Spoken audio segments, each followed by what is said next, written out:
Praise the Lord. கர்த்தருடைய பரிசுத்த நாமத்துக்கு மகிமையுண்டாக. கர்த்தர் நல்லவர். இந்நாள் வரையிலும் நம்மளை கண்மணி போல பாதுகாத்து தாங்கி தேற்றி அற்புதம் அதிசயமா வழி நடத்தி வந்தார். இந்த வேளையிலும் பிரதர்ஸ் அண்ட் சிஸ்டர்ஸ் நல்லா கவனிங்க. மனதில் நான் நல்லதையே தான் நினைக்கிறேன், ஆனாலும் நான் நல்லதுன்னு நினைக்கிற மனிதர்கள் எனக்கு கெடுதல் நினைக்கிறாங்க. எனக்கு ஒரு காலத்துல ரொம்ப சப்போர்ட்டா இருந்தாங்க, இப்ப அதிகமா என்னை வெறுக்கிறாங்க. என்கிட்ட சரியா முகம் கொடுத்து பேசுறதே இல்லை, இன்னும் ஒரு மாதிரி வெறுப்பா ஏளனமா பாக்குறாங்க, அநேக நேரத்துல அவமானம் கூட படுத்துறாங்கன்னு யோசித்து கொண்டிருக்கீங்களா பிரதர்ஸ் அண்ட் சிஸ்டர்ஸ்? உங்களுக்கான வார்த்தை தான், நல்லா கவனிங்க. இந்த இடத்துல மனிதர்களை பார்த்து பார்த்து நம்பி நம்பி அநேக நேரத்துல அவர்களை நம்புறது நிமித்தமாய் நம்ம ஏமாந்து போறது மாத்திரம் இல்ல, அவர்கள் நம்பிக்கை நமக்கு ஏமாற்ற தருவது கூடவே அவங்க நம்ம மேல வெறுப்பு காமிக்க ஆரம்பிக்கும் போது பயப்பட ஆரம்பிக்கிறோம்.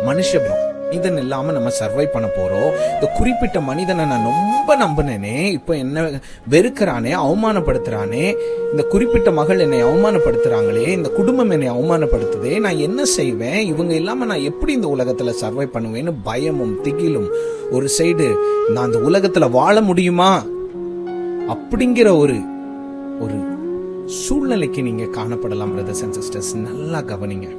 உங்க முன்னாடி ஒரு வார்த்தை நான் காமித்து கொடுக்க விரும்புகிறேன். அந்த வார்த்தையை உங்க முன்னாடி கொண்டு வந்துக்கோங்க. ஏசாயா 41:10. பயப்படாதே. ஏன் நீ பயப்படக்கூடாது தெரியுமா? தொடர்ந்து சொல்றேன், கேளுங்க.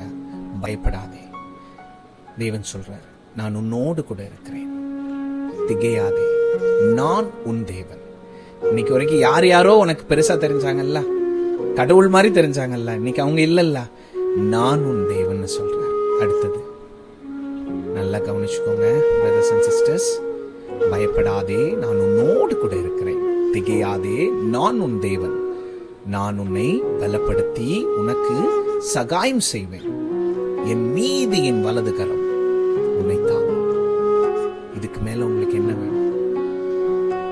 உங்களுக்கு அவர் சகாயரா இருந்து உங்க பயம்லாம் நீக்கி போட்டு உங்களுக்கு தேவனா இருந்து அவருடைய வலது கரம். இன்னைக்கு வரைக்கும் எத்தனையோ கரங்களை நீங்க நம்பி இருந்தீங்க, அந்த கரங்கள் கைவிட்டது மாத்திரம் உங்களை விரட்டி உங்களை அவமானப்படுத்தி புறக்கணிச்சிட்டாங்க. கர்த்தருடைய கரம் உங்களுக்கு பலமா இருக்கும். God bless you.